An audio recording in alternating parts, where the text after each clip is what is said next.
ಇದೀಗ ಬಹಳ ಮಹತ್ವದ ಒಂದು ನಿರ್ಧಾರ ಅನ್ನೋದನ್ನ ನಾವಿಲ್ಲಿ ಹೇಳಬೇಕಾಗತ್ತೆ. ಯಾಕಂತ ಹೇಳಿದ್ರೆ ಅಮೆರಿಕ ಅಧ್ಯಕ್ಷ ಟ್ರಂಪ್ ಕೊಟ್ಟಂತಹ ಒಂದು ಸ್ಟೇಟ್ಮೆಂಟ್ ಇದೀಗ ಇದು ಯಾವ ರೀತಿಯಾಗಿ ಪರಿಣಾಮ ಬೀರುತ್ತೆ ಅನ್ನೋದನ್ನ ನೋಡಬೇಕು. ಕದನ ವಿರಾಮಕ್ಕೆ ಭಾರತ ಮತ್ತು ಪಾಕಿಸ್ತಾನ ಒಪ್ಪಿಗೆಯನ್ನ ಕೊಟ್ಟಿದೆ. ಇದು ಅಮೆರಿಕ ಅಧ್ಯಕ್ಷ ಡೊನಾಲ್ಡ್ ಟ್ರಂಪ್ ಕೊಟ್ಟಂತಹ ಹೇಳಿಕೆ.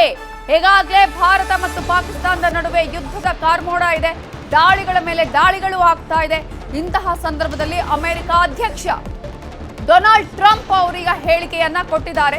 ಈಗಾಗಲೇ ಅಮೆರಿಕ ಕೂಡ ಪಾಕಿಸ್ತಾನಕ್ಕೂ ಕರೆಯನ್ನ ಮಾಡಿ ಹೇಳಿತ್ತು, ಅದೇ ರೀತಿಯಾಗಿ ಭಾರತಕ್ಕೂ ಕೂಡ ಹೇಳಿತ್ತು, ಸಂಘರ್ಷವನ್ನ ನಿಲ್ಲಿಸಿ ಅನ್ನುವಂತಹ ವಿಚಾರವನ್ನ ಹೇಳಿತ್ತು.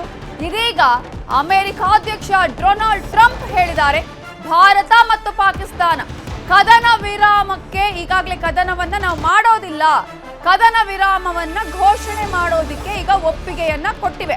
ಕದನ ವಿರಾಮಕ್ಕೆ ಎರಡೂ ರಾಷ್ಟ್ರಗಳು ಒಪ್ಪಿವೆ ಅನ್ನುವಂತಹ ವಿಚಾರವನ್ನ ಅಮೆರಿಕ ಅಧ್ಯಕ್ಷ ಡೊನಾಲ್ಡ್ ಟ್ರಂಪ್ ಹೇಳಿದ್ದಾರೆ.